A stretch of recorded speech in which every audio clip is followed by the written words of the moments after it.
किरावली क्षेत्र में 20 दिसंबर से सांसद खेल स्पर्धा 2025 का आयोजन किया जाएगा। इसे लेकर किरावली तहसील सभागार में आयोजित बैठक में आयोजन की तैयारियों और रूपरेखा पर चर्चा हुई। प्रतियोगिता की शुरुआत मोनी बाबा मिनी स्टेडियम से महिलाओं की नमो दौड़ के साथ होगी। इस अवसर पर मार्च पास्ट और सांस्कृतिक कार्यक्रम भी आयोजित किए जाएंगे। सांसद राजकुमार चाहल ने बताया कि आयोजन का उद्देश्य युवाओं की खेल प्रतिभा को आगे लाना और महिलाओं की भागीदारी बढ़ाना है। महिला दौड़ में विजेताओं को नगद पुरस्कार दिए जाएंगे।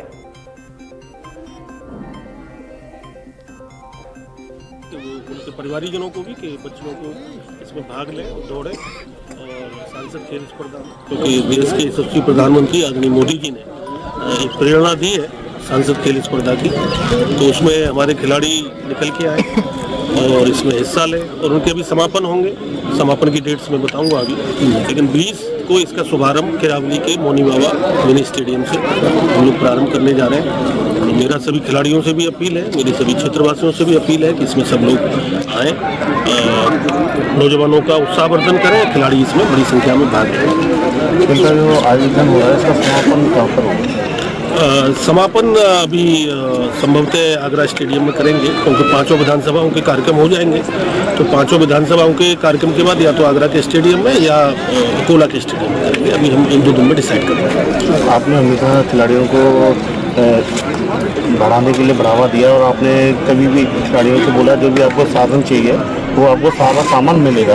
अभी किरावली स्टेडियम में कुछ खिलाड़ियों ने इसका आपको एक प्रार्थना। हाँ, मुझे अभी पहले भी जब यहाँ सांसद खेल स्पर्धा हुई थी तो खिलाड़ियों की एक मांग थी कि यहाँ पे बहुत बड़े तार का जाल बिछा हुआ था, तो तार हटवाने के लिए बोला था, तो उस समय तार हटवाए गए थे। अभी खिलाड़ियों ने कुछ अपनी सूची दी है। हमारे खिलाड़ियों को मैं तो ये चाहता हूँ कि जो किरावली का स्टेडियम है हमारा, मेरी कोशिश होगी कि आने वाले एक वर्ष में इसमें बहुत सारी भव्यता इसमें जुड़े, यहाँ पर हॉल भी बन जाए, यहाँ पर जिम का सामान भी पूरा हो और यहाँ जो खिलाड़ी हमारे लोकल लेवल पर जो खेलते हैं उन खेलों से संबंधित जो भी सामान है वो सामान की उपलब्धता हो। सरकार से कराएंगे और कोई कमी बेसी दिखेगी तो उसे हम अपनी सांसद निधि से भी देंगे, लेकिन खिलाड़ियों को खेलने के बीच में कोई बाधा नहीं आने देगी। और ये स्टेडियम की बहुत कंडीशन खराब है, स्टोर भी युवाओं की तरफ आपका ध्यान रहता है उसके बारे में? हाँ, मैंने अभी जिला युवा कल्याण अधिकारी से बैठक में कहा है, जो बैठक अभी हुई थी, मैंने उनसे कहा है कि प्रपोजल अच्छा से बना के तैयार करिए, क्या क्या सामान की आवश्यकता है, किन किन चीज़ों की आवश्यकता है। किरावली का स्टेडियम, इसमें पर्याप्त जगह भी है, हमारे हाईवे पे भी है, तो इसी को एक अच्छा रूप स्टेडियम को मिल जाए, तो इसके लिए हम निश्चित रूप से प्रयास करेंगे। और भी बहुत सारी चीज़ें हैं जो मेरे ध्यान में है, उसे कर दें, उसके बाद आपको धन्यवाद। औरैया जनपद के दिबियापुर थाना क्षेत्र में पुलिस ने मादक पदार्थों के खिलाफ कार्रवाई करते हुए एक अभियुक्त को गिरफ्तार किया है। मुखबिर की सूचना पर रोडवेज बस स्टैंड मोड़ के पास की गई कार्रवाई में अभियुक्त के कब्जे से 1 किलो 400 ग्राम गांजा बरामद किया गया। गिरफ्तार व्यक्ति की पहचान किशन, उम्र 58 वर्ष, निवासी कंजर बस्ती नेहरू नगर के रूप में हुई है। पुलिस के अनुसार अभियुक्त के खिलाफ पूर्व से भी कई आपराधिक मुकदमे दर्ज हैं। दिबियापुर पुलिस ने आरोपी पर एनडीपीएस एक्ट की धारा 820 के तहत मुकदमा दर्ज कर आगे की कानूनी कार्रवाई शुरू कर दी है।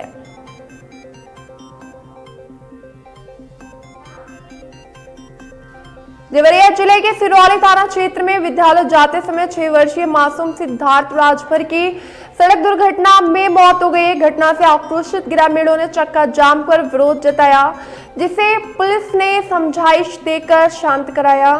ग्रामीणों ने आरोप लगाया कि बब्बन सिंह इंटर कॉलेज बिना मान्यता के संचालित हो रहा है। पूर्व में बंद होने के बावजूद विद्यालय के पुनः संचालन पर सवाल उठाए गए हैं।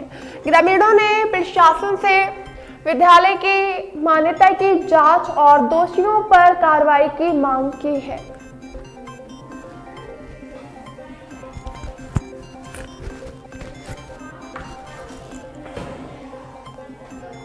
देवरिया जिले में थाना खुकुंदू पुलिस ने चोरी की घटना का सफल अनावरण करते हुए एक अभियुक्त को गिरफ्तार किया है। पुलिस अधीक्षक संजीव सुमन के निर्देश पर चलाए जा रहे अभियान के तहत मुखबिर की सूचना पर बालेपुर भरथुआ मार्ग स्थित चोरडी ईंट भट्टे के पास से अभियुक्त को पकड़ा गया। गिरफ्तार अभियुक्त के कब्जे से चोरी के एक महिंद्रा जीप और एक नाजायज चाकू बरामद किया गया।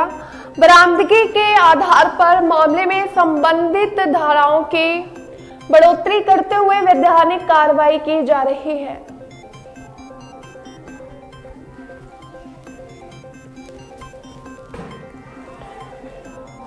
गोरखपुर में नववर्ष और गोरखपुर महोत्सव खिचड़ी मेले को लेकर यातायात व्यवस्था को सुदृढ़ किया गया है। यातायात पुलिस अधीक्षक राजकुमार पांडे ने बताया कि शहर के प्रमुख चौराहों पर सीसीटीवी कैमरे और आईटीएमएस के माध्यम से ट्रैफिक की निगरानी की जा रही है, जिससे यातायात सुचारू बना रहे। उन्होंने बताया कि यात्रियों का खोया हुआ सामान भी पुलिस द्वारा सकुशल वापस दिलाया जा रहा है। यातायात पुलिस अधीक्षक ने आमजन से अपील की है कि वे यातायात नियमों का पालन करें। 4 पहिया वाहन में सीट बेल्ट और 2 पहिया वाहन में हेलमेट का अनिवार्य रूप से प्रयोग करें।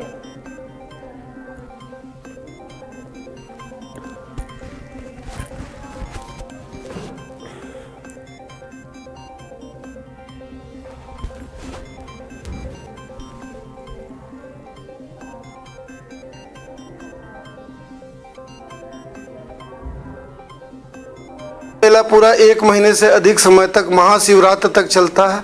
उसके मद्देनज़र जो भारी जनसैलाब उमड़ता है, भक्तों की भीड़ उमड़ती है गोरखनाथ श्री गुरु गोरखनाथ मंदिर पर दर्शन पूजन के लिए, उसके मद्देनज़र हम लोगों ने ट्रैफिक के महत्वपूर्ण पॉइंटों पर एक रिसर्च करके उनका ट्रैफिक डाइवर्जन प्लान से लेके जो हमारा वो पार्किंग है, पहले जो पार्किंग हमारी 14 पार्किंग थी उसको हम अपने बड़े अधिकारियों के निर्देश पर बढ़ा के 17 जगह पार्किंग की भी व्यवस्था की गई है। जैसे कि लखनऊ और आजमगढ़ इन तरफ से आने वाली जो बसें और भारी वाहन रहेंगे या 4 व्हीलर्स रहेंगे उनको हमको कहाँ पार्क करना है। फिर इस बॉर्डर से हमारा बरगदवा की तरफ से आने वाले वाहनों को हमको किस संबंधित पार्किंग में पार्क करवाने हैं वाहनों को।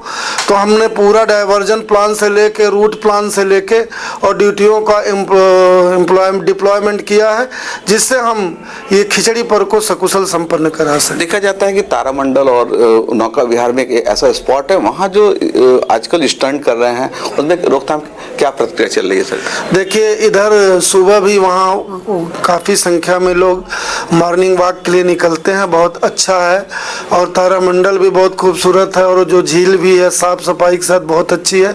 तो उस पर जैसे स्टंटबाजी या तेज बाइकर जो बाइक चलाते हैं, आए दिन कभी सुनने में आए कोई घटना हो गई है दुर्घटना, तो उस पर हम लोग बराबर मद्देनज़र रखे हुए हैं।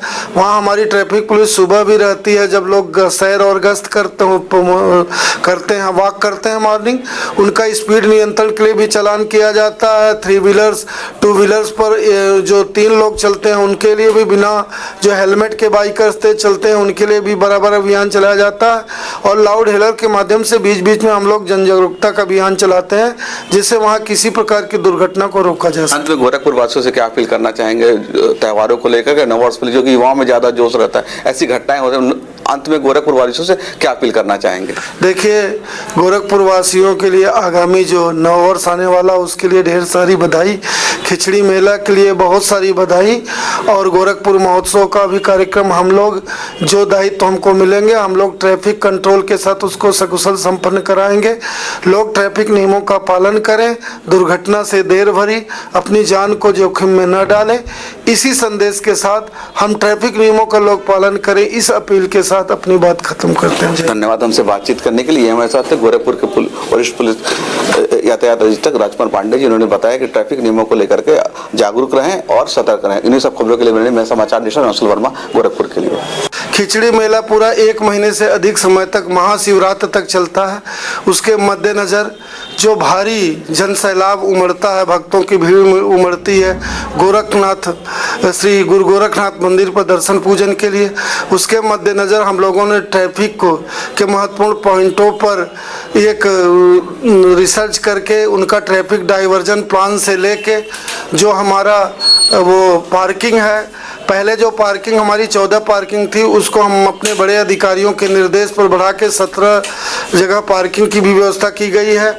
जैसे कि लखनऊ और आजमगढ़ इन तरफ से आने वाली जो बसें और भारी वाहन रहेंगे या 4 व्हीलर्स रहेंगे उनको हमको कहाँ पार्क करना है, फिर इस बॉर्डर से हमारा बरगदवा की तरफ से आने वाले वाहनों को हमको किस संबंधित पार्किंग में पार्क करवाने हैं वाहनों को, तो हमने पूरा डाइवर्जन प्लान से लेके रूट प्लान से लेके और ड्यूटियों का डिप्लॉयमेंट किया है, जिससे हम ये खिचड़ी पर्व को सकुशल संपन्न करा सकें। देखा जाता है कि तारामंडल और नौका विहार में एक ऐसा स्पॉट है, वहाँ जो आजकल स्टंट कर रहे हैं उसमें रोकथाम क्या प्रक्रिया चल रही है सर?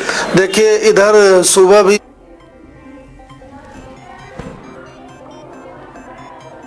हापुड़ जनपद के गढ़मुक्तेश्वर क्षेत्र में चेकिंग के दौरान पुलिस की बदमाश से मुठभेड़ हुई, जिसमें एक गौकश बदमाश घायल अवस्था में गिरफ्तार किया गया। गढ़ कोतवाल मनोज कुमार बालियान व उनकी टीम ने चेकिंग के दौरान बदमाश को रोका, जिस पर बदमाश ने फायरिंग कर दी। पुलिस की जवाबी कार्रवाई में बदमाश के पैर में गोली लगी। उसके कब्जे से एक अवैध तमंचा, जिंदा व खोखा कारतूस और एक बाइक बरामद की गई। घायल बदमाश को अस्पताल भेजा गया है। सीओ वरुण मिश्रा ने बताया में मुठभेड़ की पुष्टि की। पुलिस की मुठभेड़ हुई है, वो बदमाश ने क्या बोला? थाना गढ़मुक्तेश्वर पुलिस द्वारा आज शाम फुलड़ी नहर पर चेकिंग की जा रही थी, जहां पर एक अभियुक्त को रोकने का प्रयास करने पर उसके द्वारा पुलिस पार्टी पर फायर किया गया। आत्मरक्षार्थ की गई फायरिंग में अभियुक्त इरफान, जो कि दौताई का रहने वाला गोकश है, वह घायल हुआ है। उसके वह वांछित भी था थाना गढ़मुक्तेश्वर के एक चोरी के मुकदमे में। अभियुक्त को इलाज हेतु अस्पताल भिजवा दिया गया तथा आवश्यक विधिक कार्रवाई कराई जा रही है। उसके पास से एक 315 बोर का तमंचा, खोखा कारतूस और एक बाइक बरामद हुई है। पुलिस की मुठभेड़ हुई है, वो बदमाश ने क्या बोला? थाना गढ़मुक्तेश्वर पुलिस द्वारा आज शाम फुलड़ी नहर पर चेकिंग की जा रही थी, जहां पर एक अभियुक्त को रोकने का प्रयास करने पर उसके द्वारा पुलिस पार्टी पर हमीरपुर जनपद के मौदहा कस्बे में विद्युत विभाग द्वारा विद्युत चोरी के खिलाफ सख्त कार्रवाई की गई। जूनियर इंजीनियर राजू प्रसाद के नेतृत्व में विजिलेंस टीम और जीएमटी संजय कुमार की मौजूदगी में चेकिंग अभियान चलाया गया। जांच के दौरान स्मार्ट मीटर की सील तोड़कर अवैध रूप से बिजली उपयोग करते हुए करीब 6 उपभोक्ता पकड़े गए। विभागीय टीम ने मौके पर ही विद्युत चोरी के प्रमाण जुटाते हुए संबंधित लोगों के खिलाफ मुकदमा दर्ज कराया। विद्युत विभाग ने स्पष्ट किया है कि आगे भी ऐसे अभियान जारी रहेंगे और दोषियों पर कड़ी कार्रवाई की जाएगी।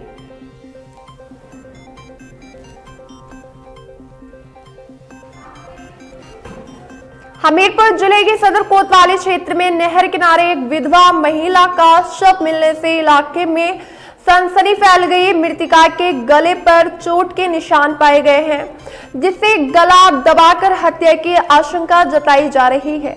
महिला की पहचान सहजना गांव निवासी फूलन देवी के रूप में हुई है, जो रविवार शाम से लापता थी। सूचना पर पुलिस मौके पर पहुंची और शव को कब्जे में लेकर जांच शुरू की। पुलिस अधीक्षक डॉक्टर दीक्षा शर्मा सहित वरिष्ठ अधिकारियों ने घटनास्थल का निरीक्षण किया। फॉरेंसिक टीम ने साक्ष्य एकत्र किए हैं और शव को पोस्टमार्टम के लिए भेजा गया है। पुलिस मामले की गहन जांच में जुटी है। कोतवाली थाना क्षेत्र के बरदा गांव में एक महिला का शव मिलने की सूचना प्राप्त हुई थी। महिला की पहचान उसके परिवारजन द्वारा कर ली गई है। शव को पंचायतनामा भरवा के पोस्टमार्टम हाउस भेज दिया गया है। मृत्यु का स्पष्ट कारण पोस्टमार्टम के बाद ही पता पड़ पाएगा। घटना परिवारजनों द्वारा तहरीर प्राप्त करके आवश्यक वैधानिक कार्रवाई इसमें की जाएगी। क्या नाम है आपका? रामदास। ये जो शव मिला है ये कौन थी आपकी? ये मेरी बिटिया है। क्या क्या कारण है, कैसे क्या हो गया? ये दमान मरे हुए 1.5 साल 2 साल। ये मतलब कमाती खाती रही है। इसके 2 बच्चे हैं, एक 8-9 साल का, एक 14-15 साल का है। किस गांव में भी आई थी? ये बरधा। आप किस गांव के हैं? हम साजना छीटनपुर के हैं। क्या लगता है आपको, क्या हत्या है, क्या कुछ है? ये तो हमको हत्या दिखा रहा है कि सबको मुझे सिकड़ निकला है, तो हत्या है। कोतवाली थाना झांसी जनपद के मोट थाना क्षेत्र से एक विवाहिता के साथ अमानवीय व्यवहार का गंभीर मामला सामने आया है। पीड़िता रानी सोनी ने आरोप लगाया कि शादी के कुछ वर्षों बाद से ही ससुराल पक्ष द्वारा उसे लगातार प्रताड़ित किया गया। 1 नवंबर को मारपीट कर घर से निकालने के साथ उस पर तेजाब मिले पानी से हमला किया गया, जिससे उसे शारीरिक नुकसान हुआ। पीड़िता का कहना है कि डायल 112 और थाने में शिकायत के बावजूद कोई कार्रवाई नहीं हुई। अब वे मायके में रहकर न्याय की गुहार लगा रहे हैं।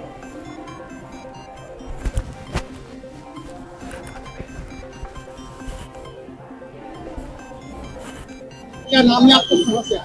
हमारा नाम अजय कुमार सोनी है और हम ग्राम शाहजहांपुर से आए हैं। ये हमारी बहन है।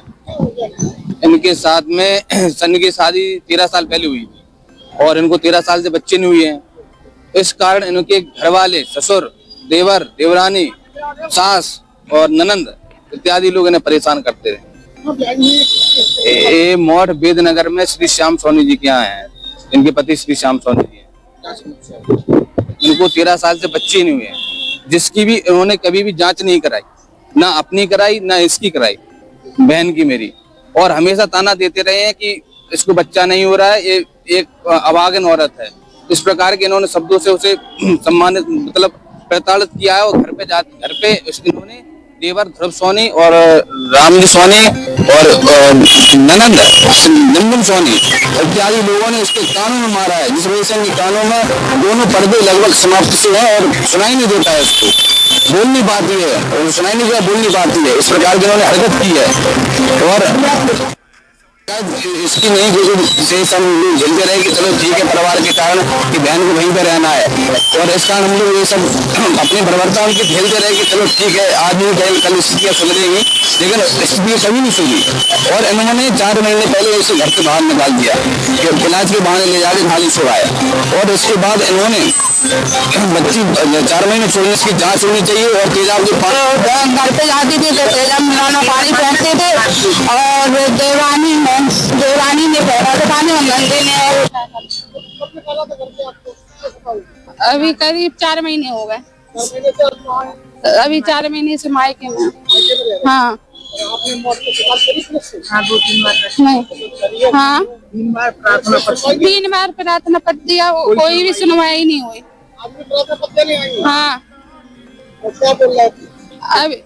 अभी साहब 5 बजे मिलेंगे कि बोल रहे हैं। हमें तो इंसाफ चाहिए, हमें तो अपने घर पे जाना है। और हाँ, ससुराल के साथ।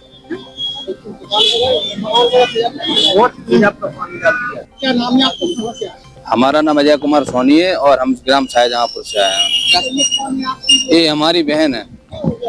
इनके साथ में सन की शादी 13 साल पहले हुई थी और इनको 13 साल से बच्चे नहीं हुए हैं।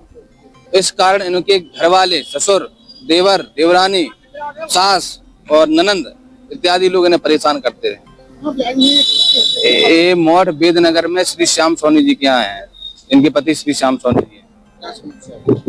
इनको 13 साल से बच्चे नहीं हुए हैं, जिसकी भी इन्होंने कभी भी जांच नहीं कराई, ना अपनी कराई ना इसकी कराई, बहन की मेरी।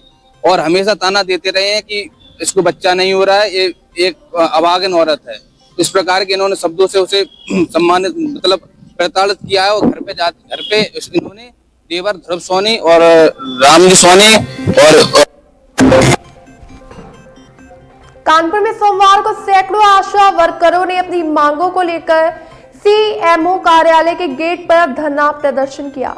कांशीराम अस्पताल परिसर में सुबह से शुरू हुआ प्रदर्शन दोपहर तक चला, जिससे कार्यालय का कामकाज प्रभावित रहा। आशा वर्करों ने मानदेय बढ़ाने, स्थायी दर्जा देने और लंबित भुगतान की मांग उठाई। प्रदर्शनकारियों का कहना था कि वे विषम परिस्थितियों में स्वास्थ्य सेवाएं देती हैं, लेकिन महीनों से भुगतान नहीं मिला। सीएमओ हरिदत्त नेमी ने ज्ञापन लेकर मांगों को शासन तक भेजने का आश्वासन दिया, जिसके बाद प्रदर्शन समाप्त हुआ।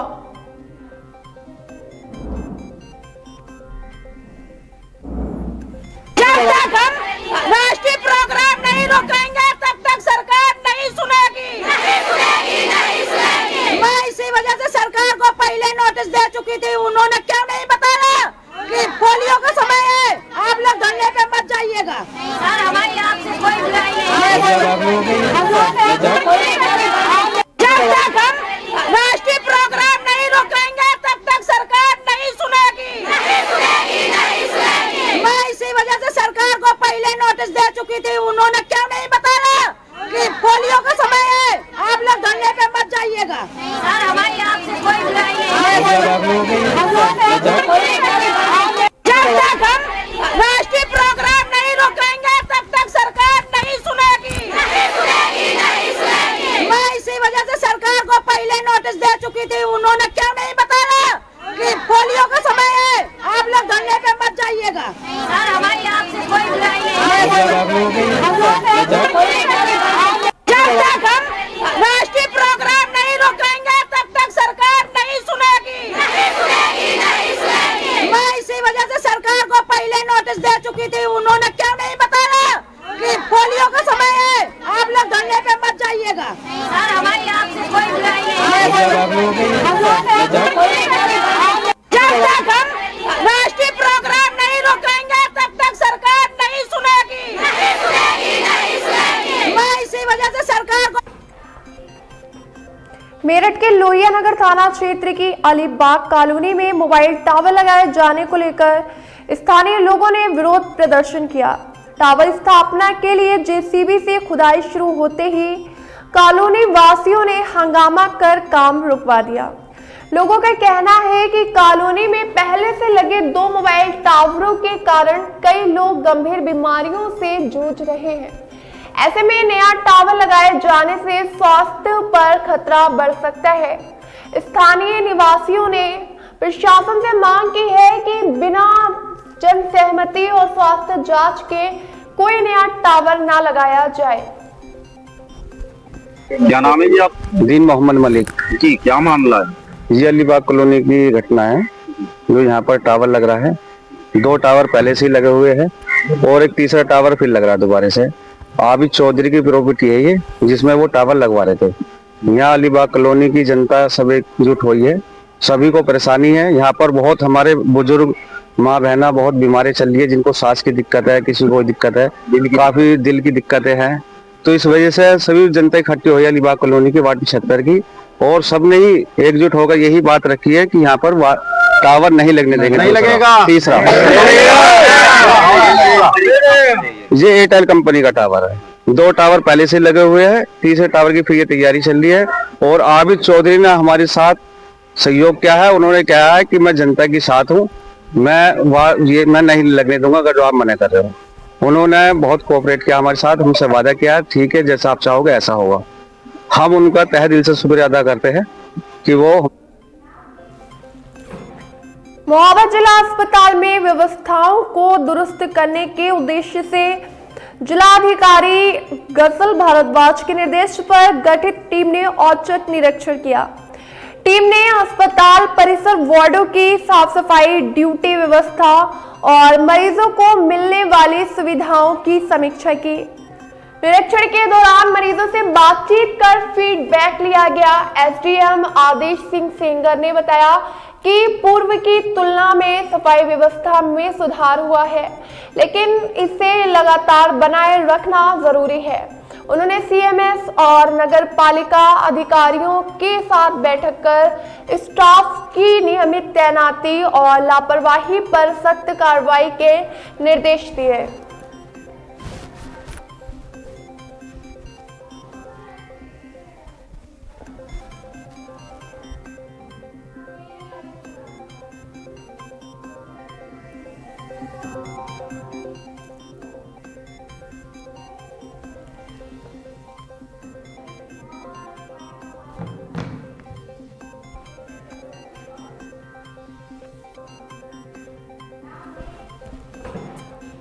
सोनभद्र पुलिस लाइन में प्रशिक्षण प्राप्त कर रहे 500 प्रशिक्षुओं आरक्षियों के लिए हार्टफुलनेस ध्यान एवं आंतरिक शुद्धिकरण का 3 दिवसीय कार्यक्रम आयोजित किया गया। पुलिस अधीक्षक सोनभद्र के निर्देशन में आयोजित इस शिविर में हार्टफुलनेस टीम द्वारा तनाव मुक्ति, ध्यान और आत्मिक संतुलन के उपाय सिखाए गए। ट्रेनर गोपाल ने बताया कि ध्यान से जागरूकता बढ़ती है और आंतरिक शुद्धिकरण से सोच में स्पष्टता आती है। तीसरे दिन प्रशिक्षकों और आंतरिक स्वर से जुड़ने का अभ्यास कराया गया। कार्यक्रम प्रभारी आरटीसी मनोज कुमार सिंह की मौजूदगी में संपन्न हुआ। मथुरा के थाना रिफाइनरी क्षेत्र में पुलिस ने वृद्ध की हत्या के वांछित आरोपी को मुठभेड़ के बाद गिरफ्तार किया है। NH 19 पर चौहान फैमिली ढाबा के पास चेकिंग के दौरान संदिग्ध कार को रोकने का प्रयास किया गया, लेकिन आरोपी कार मोड़कर भागने लगा। पीछा करने पर आरोपी ने पुलिस पर फायरिंग की, जिसके जवाब में हुई कार्रवाई में वे गोली लगने से घायल हो गया।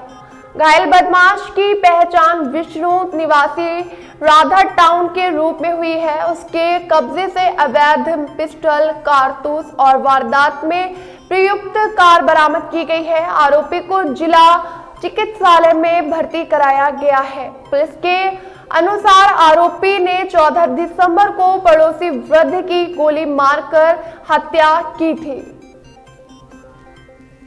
आज थाना रिफाइनरी पुलिस के द्वारा NH 19 पर चौहान ढाबे के पास नियमित रूप से संदिग्ध वाहनों एवं व्यक्तियों की चेकिंग की जा रही थी। चेकिंग के दौरान एक बिना नंबर प्लेट की ब्लैक कलर की वर्ना कार को पुलिस के द्वारा रोका गया, किंतु गाड़ी वाले ने कार नहीं रोकी और उसने गाड़ी मोड़कर अगनपुरा वाले रास्ते पे ले जाने लगा। पुलिस ने उस गाड़ी का पीछा किया और अगनपुरा से पहले जंगलों के बीच में उस गाड़ी को घेरा। खुद को पुलिस से गिरता हुआ देखकर वो व्यक्ति गाड़ी से उतर के भागा और भागते हुए उसने पुलिस की टीम पर फायरिंग की। जवाबी कार्रवाई में पुलिस ने भी उस पर फायर किया, जिससे कि उसके पैर में गोली लगी। उससे पूछताछ में उसने अपना नाम विष्णु पुत्र सुखलाल निवासी राया बताया, जो कि हमारे एक मुकदमे में वांछित चल रहा है। कल एक राधा टाउन में घटना हुई थी, जिसमें कि एक वृद्ध व्यक्ति को गोली लगी थी, जिसमें उनकी मृत्यु हो गई थी। ये घटना विष्णु के द्वारा ही कारित की गई थी और विष्णु से आला कत्ल भी बरामद हुआ। उसी पिस्टल से उसने पुलिस पे कोराव तहसील क्षेत्र में फर्जी दस्तावेज और जाली वसीयत के जरिए जमीन हड़पने का गंभीर मामला सामने आया है। पीड़ित मनीष मिश्र ने आरोप लगाया कि उनके दादा की मृत्यु के बाद संपत्ति तीनों पुत्रों के नाम दर्ज थी, लेकिन वर्ष 2010 में बड़े पिता मानुग्रह मिश्र ने कथित रूप से फर्जी वसीयत और हस्ताक्षरों के आधार पर 60 बीघा जमीन अपनी बहू गुलाब देवी के नाम ट्रांसफर करा ली। इससे उनके पिता रामरुचि मिश्र और एक अन्य परिजन भूमिहीन हो गए। पीड़ित ने जिलाधिकारी प्रयागराज से पूरे मामले की जांच कर न्याय दिलाने की मांग की है। क्या नाम है आपका? मेरा नाम मनीष मिश्रा है। मनीष मिश्रा जी, आप कहाँ के रहने वाले हैं? मैं ग्राम टुड़ियार, पोस्ट चिनाव, तहसील कोरांव का रहने वाला हूँ, जिला प्रयागराज। क्या मामला है आपका? पूरा मामला ये है कि मेरा जमीन है, लगभग 60 बीघा जमीन है, पुश्तैनी जमीन है। ये मेरे बब्बा जी का जमीन था, पंडित श्री राम सुमेर मिश्रा का। उनके 3 लड़के हैं, श्री राम अनुग्रह मिश्र, श्री राम अनुज मिश्र एंड श्री राम रुचि मिश्र। तीनों लड़कों का बब्बा मेरे एक्सपायर हो गए 91 में, 91 में मेरे बब्बा एक्सपायर हो गए। और बब्बा के एक्सपायर होने के बाद पिताजी का नाम, तीनों लोग का नाम, तीनों भाई का नाम बराबर बराबर विरासत में दर्ज हो गया। सब अपने अपने हक में काबिज हो गए और वो लोग काम करने लगे। मेरे बड़े पिताजी जो हैं पंडित श्री राम अनुग्रह मिश्र, उनके बड़े लड़के हैं राम भवन, और उन्होंने एक षड्यंत्र रचा। अपने समधी को मिला के, अपने समधी हैं और समधी के रिश्तेदार को मिला के उन्होंने कोरांव तहसील में एक फर्जी मुकदमा दाखिल किया।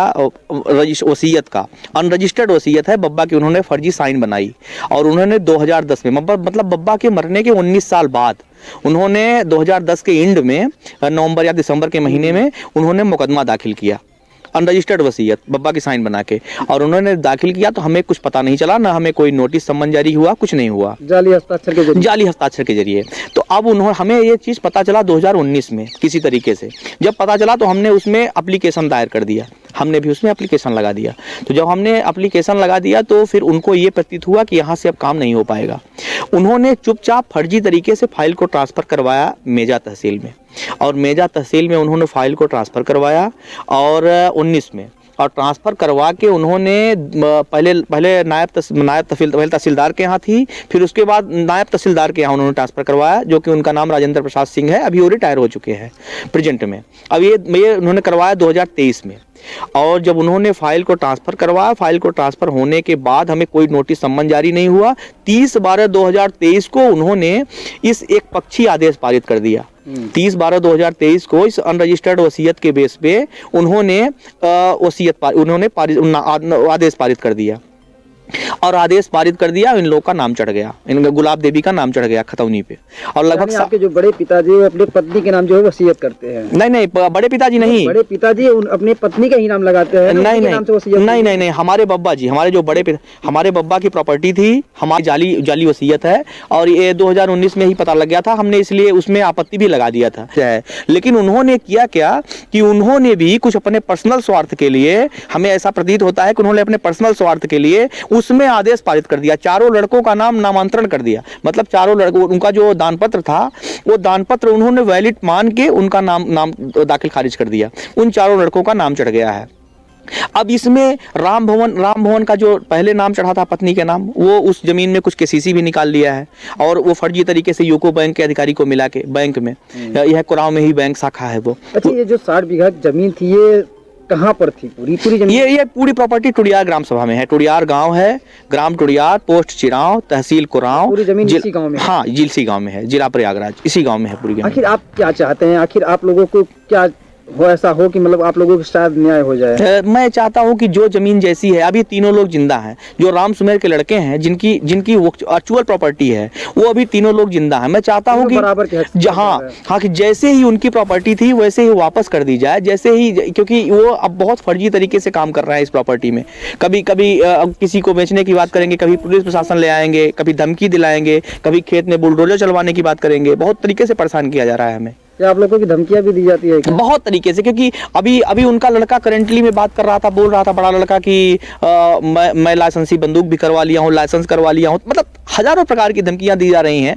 अब भाई बहुत बंदूक के बारे में बताने का मतलब क्या है? जान से मारने की धमकी देना? अब पता नहीं, ये हो सकता है ये मैटर हो, ये मतलब हो उनका जान से मारने का। क्या कर सकते हैं? अब पता नहीं, वही तो बता रहे हैं, जान से ही मारने की धमकी है, जान से ही मार सकते हैं। अब क्या करेंगे? जो प्रयागराज के तेज तर्राक जो है डीएम महोदय हैं मनीष वर्मा जी, आप उनसे क्या कहना चाहते हैं? किस तरीके की न्याय की गुहार लगाना चाहते हैं? सर, मैं निवेदन करूंगा, पूर्ण रूप से रिक्वेस्ट करूंगा सर से कि मेरी प्रॉपर्टी जैसे थी वैसे कर दी जाए। मेरे पिताजी लोग 3 भाई हैं, मेरे पिताजी लोग जैसी उनकी प्रॉपर्टी थी उनके बराबर उनके नाम वापस कर दिया जाए, और इनका नाम खतौनी अभिलेखों से पूर्ण रूप से हटा दिया जाए। एक गुलाब देवी का और उनके बच्चों का नाम पूर्ण रूप से हटा दिया जाए, क्योंकि इनका नाम खतौनी में रहेगा तो ये कुछ न कुछ अपराध करते रहेंगे, और ये बहुत अपराध कर रहे हैं। जो सूबे के मुखिया योगी आदित्यनाथ हैं, वो बड़े बड़े दावे करते हैं और लोगों को न्याय भी दिलाते हैं। उनका काम भी आपने सुना होगा काफी सराहनीय होता है। तो आप इनसे क्या अपील करना चाहते हैं? बस यही रिक्वेस्ट करेंगे और निवेदन करेंगे आदित्यनाथ जी से कि हमारा ये किसी भी तरीके से ये मैटर सुलझाएं और हमें न्याय दिलाएं। हम बहुत परेशान हैं, इससे बहुत पीड़ित हैं। हम दर की ठोकरें खा रहे हैं, भटक रहे हैं, हजारों प्रकार की समस्याएं आ रही हैं, क्योंकि अधिकारियों के पास जाते हैं, तमाम अधिकारियों के पास मैंने रजिस्ट्रेशन दाखिल किया, हमारा कोई काम नहीं होता। और एक बात और पूछेंगे, क्योंकि जिस तरीके से आपने बताया कि आपके पिताजी के जो पिताजी थे वो सन 1991 में जो है एक्सपायर हो डेथ कर गए थे। जी। जनपद शामली में कांधला पुलिस के साथ हुई मुठभेड़ में 25,000 रुपए का इनामी बदमाश सुशील पुलिस गोली लगने से घायल हो गया। मुठभेड़ के दौरान बदमाश के पैर में गोली लगी, जिसके बाद उसे गिरफ्तार कर लिया गया है। पुलिस ने उसके कब्जे से चोरी की एक बाइक, 315 बोर का तमंचा, एक खोखा और जिंदा कारतूस बरामद किया है। अपर पुलिस अधीक्षक सुमित शुक्ला ने बताया कि घायल बदमाश थाना आदर्श मंडी क्षेत्र में ट्रैक्टर चोरी और कांधला क्षेत्र के गांव जसाला में जानलेवा हमले के मामले में वांछित था। पुलिस अधीक्षक द्वारा उस पर 25,000 रुपए का इनाम घोषित किया गया था। घायल बदमाश को उपचार के लिए राजकीय चिकित्सालय में भर्ती कराया गया है और आगे की कानूनी कार्रवाई जारी है। आज दिनांक 15 दिसंबर 2025 की देर रात्रि में थाना कांधला पुलिस की एक साथी बदमाश से मुठभेड़ हुई, जिसमें उस बदमाश के पैर में गोली लगी। घायल से पूछताछ पे स्पष्ट हुआ उसका नाम सुशील पुत्र रोहतास या बघेव थाना आदर्श मंडी जनपद शामली का रहने वाला है। इस पर थाना कांधला एवं आदर्श मंडी में पूर्व से अभियोग पंजीकृत हैं या थाना कांधला में जानलेवा हमला एवं थाना आदर्श मंडी में ट्रैक्टर चोरी में पूर्व से वांछित चल रहा था। इस पर पुलिस अधीक्षक महोदय शामली के द्वारा पूर्व में 25,000 का इनाम घोषित किया गया था। इसके कब्जे से एक मोटरसाइकिल पैशन प्रो, 315 बोर का तमंचा, जिंदा कारतूस, खोखा कारतूस आदि बरामद हुए हैं। सोनभद्र जनपद के रिजर्व पुलिस लाइन चुर्क में अपर पुलिस महानिदेशक वाराणसी जोन पीयूष मौर्य के दौरे के दौरान नवनिर्मित आधुनिक कॉन्फ्रेंस हॉल का लोकार्पण किया गया। फीता काटकर उद्घाटन जिलाधिकारी बीएन सिंह और पुलिस अधीक्षक अभिषेक वर्मा की उपस्थिति में हुआ। इसके बाद सड़क सुरक्षा को लेकर अधिकारियों और थाना प्रभारियों के साथ समीक्षा बैठक हुई, जिससे दुर्घटनाओं में कमी और यातायात नियमों के सख्त पालन के निर्देश दिए गए। दौरे के दौरान पुलिस लाइन में बड़े खाने का आयोजन हुआ, जहां वरिष्ठ अधिकारियों ने जवानों से संवाद कर उनका मनोबल बढ़ाया।